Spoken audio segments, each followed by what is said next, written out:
अस्सलाम वालेकुम, नमस्कार, सत श्री अकाल एंड गुड इवनिंग। मैं हूँ अर्ज़ू काज़मी और आप हमेशा की तरह से देख रहे हैं पॉइंट ऑफ व्यू। हमें जी जॉइन किया है सुमीत पीर साहब ने, जिनको सभी जानते हैं, डिफरेंट चैनल्स पे भी देखते रहते हैं। बहुत शुक्रिया सर कि आज आप आए। Thank thank you you. Ma'am, thank you very much ma'am. सबसे पहले तो हम ज़रा चलते हैं, आपसे समझते हैं कि ये वन चाइना पॉलिसी ये क्या चीज़ है और इस पे बड़ी बातचीत चल रही है। आप किस तरह से देखते हैं इसको? और साथ-साथ ताइवान के साथ चाइना कुछ कर तो नहीं पाया। बहुत दिन हो गए हैं, बहुत हंगामा भी मचा, शुरू में लगा कि पता नहीं क्या हो जाएगा, लेकिन इन दोनों चीज़ों को आप किस तरह से देखते हैं? देखिए आरज़ू जी, सबसे पहले शो पे बुलाने के लिए धन्यवाद। और पहले सेकंड पार्ट पे आते हैं, वो ज़्यादा आसान है। देखिए, मैं आपके शो पे या काफ़ी चैनल पे, अपने नेशनल टीवी पे भी ये प्रेडिक्ट कर चुका था कि चाइना की कुछ करने की औकात ही नहीं है। मैंने आपको टेक्निकल रीज़न्स भी बताए थे, वो क्यों नहीं कुछ कर पाएगा। क्योंकि अगर वो कुछ कर सकता था, अगर उनकी औकात होती, वो अब तक कर चुके होते। वो वेट नहीं करते। देखिए, जिसको करना होता, पुतिन को हमला करना था, कर दिया ना उसने। उसने जंग रखनी चल रही है ना, पूरी दुनिया एक तरफ खड़ी है, पुतिन अपना काम कर रहा है। तो ये ज़ी जिनपिंग वगैरह, इनके बस का कुछ है नहीं। ये सिर्फ फ़ोटोशॉप और ये ग्लोबल टाइम्स में फ़ोटोएँ डाल सकते हैं और वो ड्रिल विल कर सकते हैं। मैं ड्रिल भी क्या, उन्हें सर्कस कहूँगा। अब देखिए, पेलोसी का प्लेन आता है, उड़ जाता है, निकल जाता है। उसके 1 दिन बाद और ये कहते हैं जी, अब हम करेंगे, वो सर्कस-वर्कस इन्होंने शुरू कर दिया, 6 ज़ोन बनाएँगे, ये करेंगे, वो करेंगे। फिर उन्होंने ये खबर उड़ा दी कि हम ताइवान को कैप्चर करने की वो पूरी ना कवायद कर रहे हैं। 1-2 जहाज़-वहाज़ उड़ा दिए। वो जो मीडियन लाइन है, उसको कुछ जहाज़ क्रॉस करते हैं, कुछ शिप्स क्रॉस करते हैं। बेसिकली आपको बताऊँगा उसका लॉजिक क्या है, ये समझना बहुत ज़रूरी है। जहाज़ और शिप्स उसको क्रॉस क्यों कराए जाते हैं? ये एक तो प्रोवोकेशन है और इसकी एक पिक्चर अच्छी बनती है, जो ग्लोबल टाइम्स वगैरह छापता है और दुनिया को दिखा रहे हैं हमने कुछ कर दिया। अब संडे तक एक्सरसाइज करनी थी, आज हम ट्यूसडे रात को बैठे हैं, तो एक्सरसाइज तो खत्म हो गई। किया तो उन्होंने कुछ नहीं, सब अपने घर चले गए, अपना चिकन चाउमीन खा रहे हैं। अब ये मीडियन लाइन क्रॉस करते क्यों करते हैं आरज़ू जी? ये क्रॉस इसलिए करते हैं, ये देखना चाहते हैं कि ताइवान का डिफेंस कैसा है। ताइवान कितनी देर में जेट उड़ाता है, या उड़ाता है, नहीं उड़ाता है, कौन-सा जेट उड़ाता है, कौन-सा सैटेलाइट सिस्टम एक्टिवेट होता है, कितने रडार सिस्टम है, कितनी जल्दी हमें ताइवान के रडार पकड़ते हैं। अगर आप देखिए, हमारे आस-पास एलएसी में भी जहाज़ उड़ाते हैं, एलएसी के पास आके निकल जाते हैं और ये उड़ाते हैं जे-8 और जे-12, जो मिग-21 रशियन था, उसका इन्होंने देसी वर्ज़न बनाया और कुछ टाइम में जे-12 ग्राउंडेड था कि वो अनरिलायबल मशीन है। उनको सिर्फ उड़ाया इसलिए जाता है कि हमारी प्रिपेयर्डनेस देखें, हमारे रडार्स की पोज़ीशन देखें, हमारी एयरफोर्स की रेडीनेस देखें, हम कब, कहाँ और कौन-सा चीज़ रिटेलिएशन में करेंगे या वापस करेंगे। उसका ये अनुमान, उसका ये अंदाज़ा लगा पाए। ताइवान में भी ये वही कर रहे थे, ड्रामा कर रहे थे, जिसको अटैक करना होता है, वो अटैक करता है और ड्रामा नहीं करता। और मैंने आपको ये भी बोला था कि पिछले 70 साल से ताइवान एक ही चीज़ की तैयारी कर रहा है, उन्हें पता जब भी चाइना आएगा, समुद्र से आएगा, समुद्र से उन्हें आने नहीं देना। मुझे बताइए, अगर आपको एक आइलैंड मिले, जो आपका हाईएस्ट एफडीआई दे तो आपको, जो आपको सेमीकंडक्टर देता है, जिससे आपकी फ्लैगशिप इंडस्ट्री चलती है इलेक्ट्रॉनिक्स की, वहाँ 80% से 90% पॉपुलेशन हान चाइनीज़ है, जिनका मानना ये है कि हम इंडिपेंडेंट रहें। उस ताइवान को जीतने के लिए पहले आपको इतनी मिलिट्री चाहिए, फिर आपको यूएस से पंगा लोगे, फिर यूएस की एलाइज से पंगा लोगे और उसके बाद आपके हाथ में आएगा क्या? Do you think this war is worth sustainability? It is not. ये वॉर सस्टेनेबल ही नहीं है, सिर्फ सिमेंटिक्स, ऑप्टिक्स, वो मतलब वो सर्कस कहूँगा मैं, ये जो सर्कस करते हैं वो है ये। अब इन्होंने 8-9 दिन ये जो 3-4 दिन की एक्सरसाइज की, 6 ज़ोन बनाए, हुआ क्या उसके बाद? कुछ भी नहीं हुआ। और यूएस की आप देखिए, यूएस टस से मस नहीं हुआ। ताइवान ने एक जेट नहीं उड़ाया, क्यों? इनकी कोशिश क्या थी? यहाँ एक टेक्निकल पॉइंट है कि हम मीडियन लाइन को क्रॉस करेंगे, देखेंगे ताइवान वाले क्या करते हैं। देखिए इनके पास नया क्या है, देखिए इनका रिस्पॉन्स सिस्टम क्या है। यूएस आता है, यूएस की कोई सबमरीन दिखती है, यूएस की सबमरीन्स की कई मूवमेंट दिखती है, यूएस का कोई, क्योंकि काफ़ी मीडिया चैनलों की माने तो यूएस के special forces are already deployed in Taiwan. क्या है, क्या नहीं है। ये सिर्फ असेसमेंट कर रहे थे, इनको कर कुछ नहीं रहे थे। ये मैं 100% बताऊँ, एलएसी के बाद जहाज लाना है, मीडियन लाइन क्रॉस करना है, इनका मकसद एक होता है। इनमें वो जिगर नहीं है लड़ने का जो जिगर होता है ना, देखिए दुनिया, अगर जो आपके पास ये डोंगफाई है, सबको पता आपके पास है। देखिए आरज़ू जी, दुनिया की हर मंडी में हथियार बिकता है, पर उसको जो चलाने का जिगर होता है ना, वो दुनिया के किसी बाजार में नहीं बिकता। वो आदमी पैदा होके आता है। अब ये जो 4 फुट है, इनका दिमाग भी 4 इंच का है, जितना 4 फुट 4 इंच में जितना इनके समझ आता है वो करते रहते हैं। ये आपको प्रेडिक्ट कर चुका था, कुछ नहीं करेंगे, अब घर चले गए। अब आते हैं वन चाइना पॉलिसी को। उस दिन हमने बात की थी आरज़ू जी आपके शो पर, काफ़ी काफ़ी शो पे। 2 कंट्रियों ने सपोर्ट की, तो पाकिस्तान ने किया, चलिए पाकिस्तान की तो मजबूरी है, बेचारा मरता क्या ना करता। अब भुट्टो साहब तो ये भी कह रहे थे मीडिएट वीडिएट भी करूँगा कुछ, चलिए उस पे बाद में जाते हैं। और एक रशिया ने इसलिए सपोर्ट किया था, रशिया का अमेरिका से प्रॉब्लम है और अमेरिकन वहां है, तो उन्होंने डिप्लोमेटिकली अपने आप को बैलेंस करने के लिए इनको सपोर्ट किया। इनको ताइवान पे नैन्सी पेलोसी के विजिट पे किसी ने सपोर्ट नहीं किया।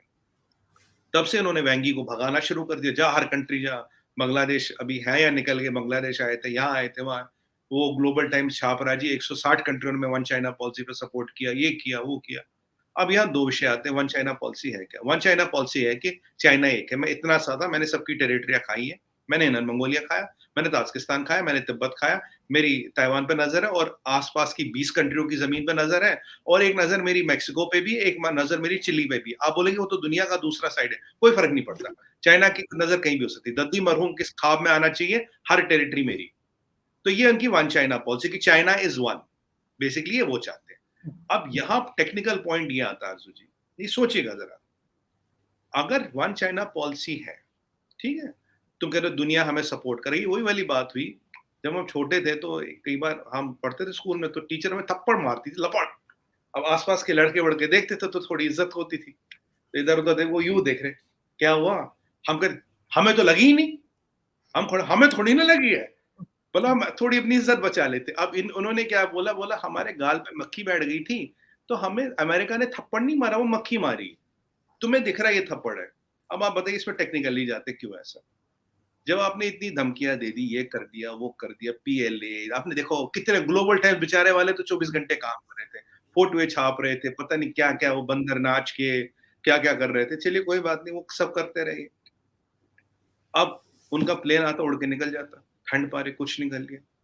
अब ये दुनिया को एक और टेक्निकल बेवकूफ बना रहे हैं, वन चाइना पॉलिसी। जब किसी ने सपोर्ट नहीं किया ताइवान के इशू पे, वन चाइना पॉलिसी लाए। अब वन चाइना पॉलिसी तो आरजू जी पिछले 70 साल से चल रही है, वो कल थोड़ी ना पैदा हुई है।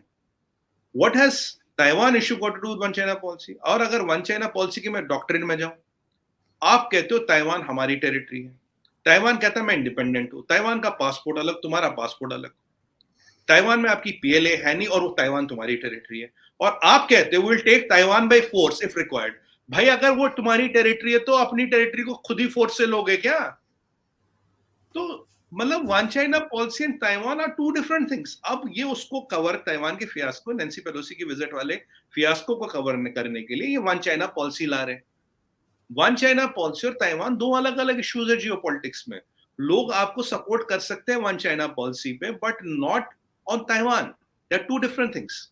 तो यहां मैं थोड़ा इंग्लिश में बोलूंगा, मुझे पता है कि आपका चैनल ये शायद ये 4 फुटे भी देखते हैं, तो इनको what is important to see is that one China policy and fiasco in Taiwan are two different things. Taiwan was a geopolitical snub, which you have to live with your for whole life. While as one China policy is something which you have been beating your drums for the last 70 years. These are two different things. So now to cover your fiasco, you are trying to bring in one China policy. ये उनकी policy, ये बड़ा शातिर ये खेल, और अभी number निकाल रहे, ये निकाल रहे। अब अगर ये 160 कंट्रियों ने आपको सपोर्ट किया है, तो उनकी लिस्ट जारी कीजिए, उनके स्टेटमेंट जारी कीजिए। अब मैं बोलूं जी मुझे 2000 कंट्रियों ने सपोर्ट किया, आप बोलोगे 2000 कंट्रियां तो दुनिया में है नहीं, मैं कोई बात नहीं, दद्दी मरहूम के सपने में आई थी तो है भाई, जैसे जहां जो दद्दी के सपने में है वो जमीन मेरी, तो वैसे कंट्री भी तो हो सकती है ना अर्जुन जी, कोई लिमिट तो है नहीं कंट्रियों की। तो इन्होंने कोई स्टेटमेंट जारी नहीं किया, सच है 2 कंट्रियों ने सपोर्ट किया। अब ये भाग रहा वेंगी नंबर जोड़ने के लिए, सच है इनकी वाट लग गई, इनको डिप्लोमेटिकली दे आर आइसोलेटेड। जो ये अपने आप को बादशाह तानाशाह समझते थे, इनकी औकात नहीं बची है दुनिया में कुछ। और अब इसमें एक और सवाल आता है अर्जुन जी, लोग कहते हैं what is India's position on one China policy? India ने, पहली बात तो ये मैं क्लैरिफाई कर दूं, ताइवान और one China policy two different things, मैं आपको टेक्निकली समझा रहा हूं व्हाई। अब इंडिया की पोजीशन क्या? लास्ट हमने स्टेटमेंट दिया है वन चाइना पॉलिसी पे 14 या 16 साल पहले, आई कांट रिमेंबर करेक्टली, 14 और 16 इयर्स बैक। उसके बाद ने India has never told anything on one China policy. हम पे बहुत जोर डाला गया, दबाव डाला गया, आप स्टेटमेंट दीजिए, हमने नहीं दिया। अगर हमने 16 साल से इसका नाम नहीं लिया तो neither we agree neither we deny. अब ज्यादा तो डिनाई की तरफ जाएंगे। कारण इसका ये है कि अब आप बुरा ना मानिए, अब आरजू काजमी जी बोले मैं सुपर वुमन हूं, या तो मैं हाँ बोलूं या मैं चुप रहूं। अगर हाँ बोलूंगा तो आप हो, चुप रहूंगा तो ठीक है जी, आपको ऐसा लगता होगा तो मैं क्या करूं? It is not worth commenting.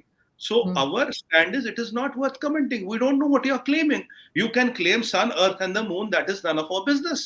You go and claim Mars. You claim Saturn or Jupiter. How can I respond to you claiming Saturn, Jupiter and Mars? आप कुछ भी claim कर लो, हमें क्या फर्क पड़ता है भाई? हम एक लॉजिकल चीज का जवाब देंगे। आप बोलोगे मेरी कैपिटल बीजिंग है, मेरे यहाँ नानजिंग है, मेरे यहाँ शंघाई है। आप बोलोगे कि यार मेक्सिको का ये वाला कस्बा मेरा है, वन चाइना पॉलिसी, मैं क्या बोलूंगा? बोलूंगा यार ठीक है, बिल्कुल। कुछ लगा होगा तो नहीं, ठीक है ना? अब नहीं, नहीं सर, बिल्कुल, लेकिन लेकिन सर साथ-साथ ताइवान के साथ भी काफ़ी शुरू में तो कॉन्फिडेंट नज़र आ रही थी चाइना साइड, लेकिन उस पे भी कुछ हो नहीं पाया और यही लग रहा है कि उधर से भी इनको हार ही देखनी पड़ेगी। वो आरजू जी, जो ताइवान का, अगर आप एम्फीबियस असॉल्ट की बात करें, इसमें लास्ट टाइम बोला था, it is next to impossible. 130 kilometre का स्ट्रेच है, आपको हुँ, 1 मिलियन की नेवी चाहिए। आप मिलिट्री एक्सपर्ट्स की बात करो, ताइवान का सारा डिफेंस ही सी में है। उनके पास दुनिया का ऐसा कोई एंटी शिप, ऐसा एंटी एंटी सबमरीन कोई टारपेडो दुनिया में ऐसा नहीं है, ऐसे रडार नहीं है जो उनके पास। और ताइवान और चाइना के पीछे एक आइलैंड है जहां ऑलरेडी यूएस क्या बेस है। ताइवान में already, as per some media reports, are already deployed US forces there. ठीक है, यूएस के एयरक्राफ्ट कैरियर्स है, यूएस के कंबाइंड बैटल ग्रुप्स है, यूएस की सबमरीन्स वहां है। आपको लगता है इतने लोगों से पंगा लेके आप ताइवान जीतोगे? और अगर अमेरिका के अलाइज कूद जाते हैं, अगर अमेरिका के अलाइज कूद जाते हैं, तो आपके लिए ये जंग जीतना नेक्स्ट टू इम्पॉसिबल हो जाता। और ताइवान की भी फौज आरजू जी करीब 3 लाख है, चाइना की 8 से 9 लाख है, ताइवान की भी 3 लाख फौज है। उनके पास एयर डिफेंस सिस्टम है, उनके पास अपने को डिफेंड करने का काफी सिस्टम है। अगर ताइवान जी जिनपिंग खा सकता था, उसने अब तक खा लिया होता। He would have captured that territory. वो वेट नहीं करता, वो तमाशे नहीं करता, वो जाके खा लेता। तो ये आप टेक्निकली मानिए। और जो अभी इकोनॉमिक कंडीशंस है, आप एफडीआई की बात करें, जो ताइवान यहाँ पैसा लगाता है, ताइवान इनकी डिपेंडेंस उनके सेमीकंडक्टर पे, 80-90% पॉपुलेशन अन चाइनीज है। और इस वॉर के बाद, और जो चाइना की इकोनॉमी की अभी हालत है, जो हम बैंक डिफॉल्ट कर रहे हैं, रियल एस्टेट में डिफॉल्ट है, $450 बिलियन का डिफॉल्ट हो चुका है, डिक्लेयर कर चुके हैं बैंक। एक एक कंपनी में $240 बिलियन का डेट है जो डिफॉल्ट करने वाली है। आपने टेक पे क्रैकडाउन किया, $3 ट्रिलियन का था। आपका इकोनॉमिक आउटलुक 3.1% है। आपके एक्सपोर्ट नहीं हो रहा, 80 करोड़ लोग को आपने जीरो कोविड के चक्कर में बंद कर रखा है। आपके एक्सपोर्ट नहीं हो रहा, शिपिंग लाइन नहीं चल रही, तो किस दम पे आप जाके उस पे अटैक करोगे? और ये मैं आपको एक बार बताऊं, डोनाल्ड ट्रम्प साहब ने पीसीएओबी एक्ट लाया था, जिसके कारण, अभी टाइम नहीं ज्यादा समझाने का, उसके कारण आरजू जी करीब 800 मेजर कंपनियां यूएस स्टॉक एक्सचेंज से डिलिस्ट हो गई थी। उसका इम्पैक्ट यूएस इकोनॉमी पे trillions of dollar, sorry Chinese economy पे ट्रिलियंस ऑफ डॉलर्स का था। ये मैं पहले, और मैंने, मुझे लगता है 30 दिसंबर 2020 को गार्डियन में एक आर्टिकल लिखा था, China is bringing economic pandemic, जिसमें मैंने ये सारे पॉइंट आउट किए थे। क्यों, why are they doing that? ऐसी सूरत में चाइना नहीं लड़ पाएगा, किसी से नहीं लड़ पाएगा। और ये सब पॉस्चरिंग थी, ये सब दिखावा था। पर वो जब हम स्कूल जाते थे तो एक चीज होती थी आरजू जी, हमें ना एक वो पर्ची सी देते थे छोटी, पीएच पेपर, कहते डालो, एक कलर आया एसिडिक, एक कलर आया बेसिक, लिटमस टेस्ट कहते थे। मतलब एक छोटा सा कागज का टुकड़ा सोल्यूशन में दिखा के ये बताता था एसिडिक है या बेसिक है।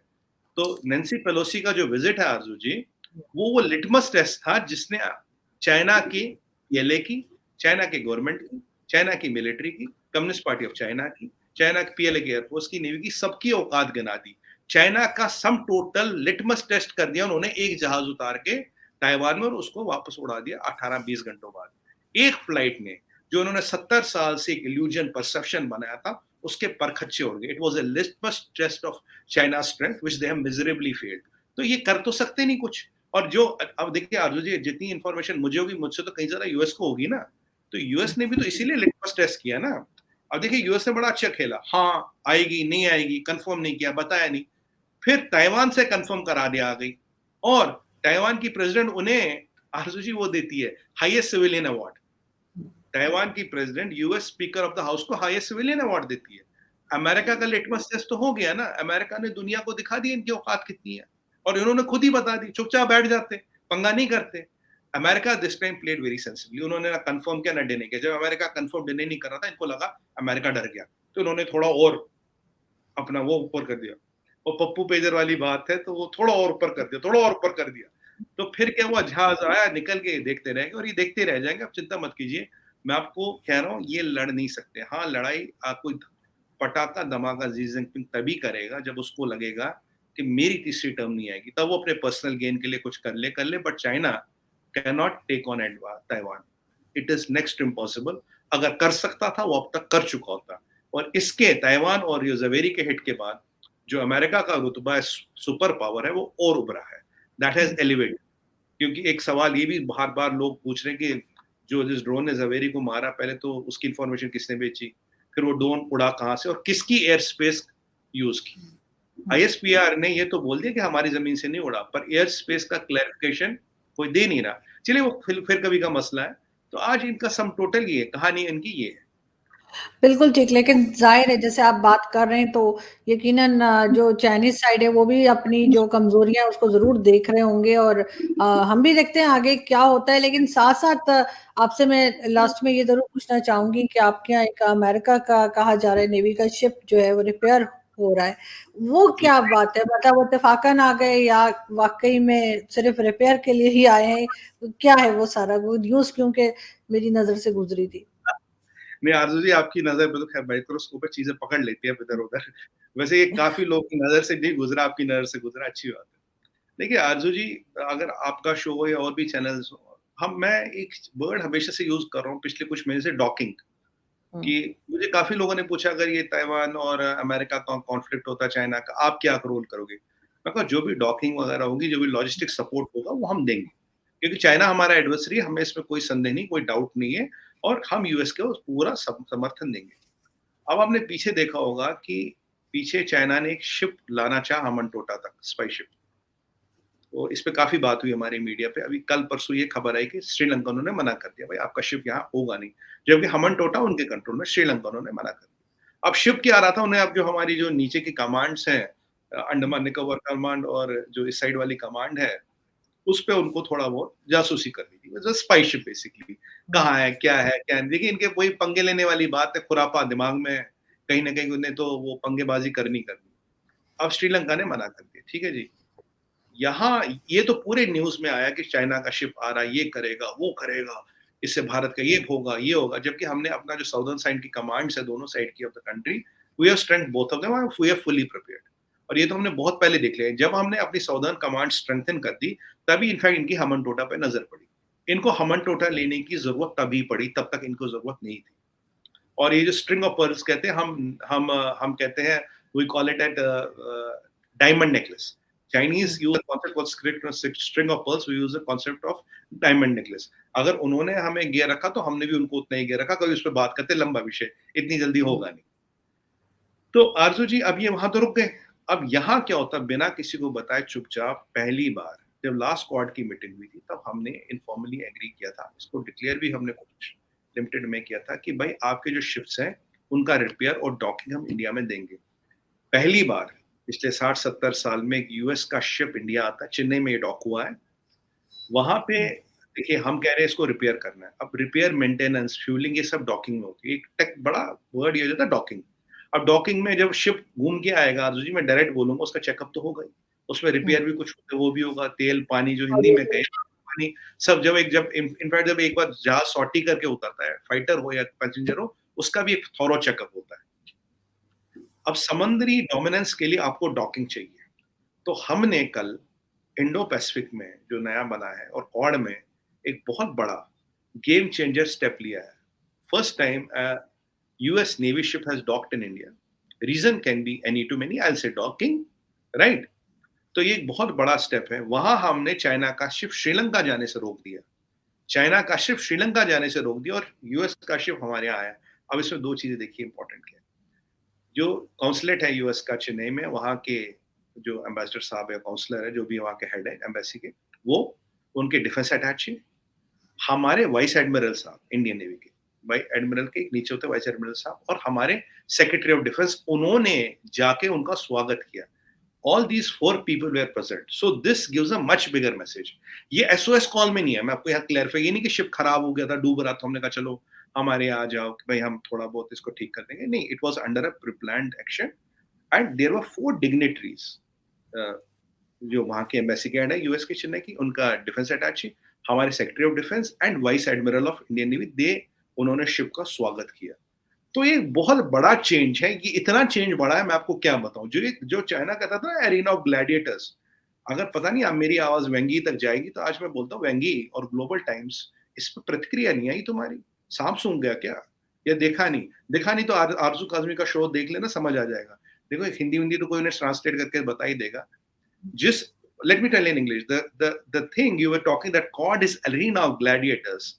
Now a US Navy ship has been docked in China, in Chennai for first time, and the US embassy head, defense attaché, our vice admiral of Indian Navy, and our secretary of defense were on the harbor to welcome that ship. So it has happened for the first time in 70 years, and it is a big strategic and military move. Military का एक बहुत बड़ा, it's a big strategical and military move, and it talks of a cooperation going to much beyond. We already have docking arrangements with Singapore, and we already have docking arrangements with Japan. So ये मैं वही बोलूंगा जो public domain में information है. तो जहां where we could stop your ship from being docked in Hambantota, a US Navy ship has for the first time docked in Chennai as we talk, and it is the beginning of a new cooperation. पर ना इनका प्रतिक्रिया आएगी, ना global times का आएगा, ना वेंगी का आएगा, सब साफ सूख गया. ये वही वाली बात होगी जब इंटरनेशनल इकोनॉमिक फोरम बना तो इन्होंने जहाज जापान तक घुमा के ले आई. जापान में वो हवा खा के आ गए. जब कुछ होता ना अर्जुन जी, क्या कहते हैं, फ्रस्ट्रेशन में जहाज उड़ा देते हैं.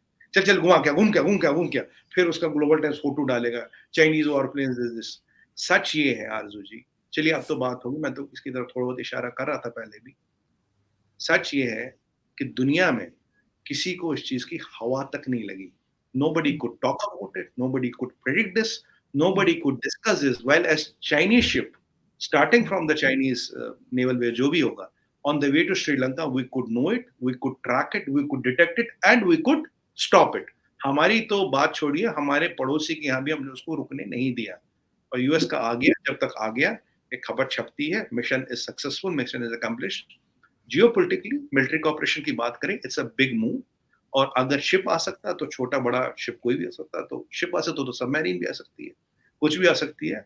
तो basically this is a strengthening and working of Quad. पहले जो कॉर्ड एक कॉन्सेप्ट था, इन्होंने वायरस ब्रीड करके कॉन्सेप्ट को रियलिटी बनाया. कॉर्ड बना, INSST बना, I2U2 बना, इंटरनेशनल इकोनॉमिक फोरम बनी, और नई नई चीजें बन रही है. गाबी अलायंस चल रही है, सब चल रही है. और अमेरिका ने पहले अल-ज़वेरी को ठिकाने लगाया, फिर पेलोसी का जहाज उतारा, और 3 दिन बाद इंडिया के हार्बर पे अपनी बैटलशिप लगाई. और व्यंगी घूम रहे हैं कि 164 है, 132 है, 182 है, 182 है, हम ताइवान में ये करेंगे, वो करेंगे. आरजू जी, जिनकी औकात होती है ना, वो करके दिखाते, करके बता देते, हो गया. और जिसको कुछ नहीं करना होता, उसे तो हवाई फायर करने. जैसे वो बुरहान वानी था, उसने जिंदगी भर में क्लाशनिकोव नहीं चलाई. 2 क्लाशनिकोव लगा के फोटो लगाता था फेसबुक पे. 40-50 गर्लफ्रेंड जरूर बना ली थी, और उन गर्लफ्रेंडों ने इन्फॉर्मेशन दे दी. चले, अच्छी बात है, हर एक चीज का कुछ ना कुछ होता है. तो ये भी उसी मॉडल पे चलते हैं. फोटो लगाते हैं, वीडियो लगाते हैं, करते कुछ नहीं है. यहाँ हमने करके दिखाया. ये 3 चीजें अगर आप देखें, अमेरिका हो, हम, जिसका जो रोल है वो हो गई. और विदाउट ऐसे, और इनका जहाज आने नहीं दिया श्रीलंका. इनका जहाज आया नहीं श्रीलंका.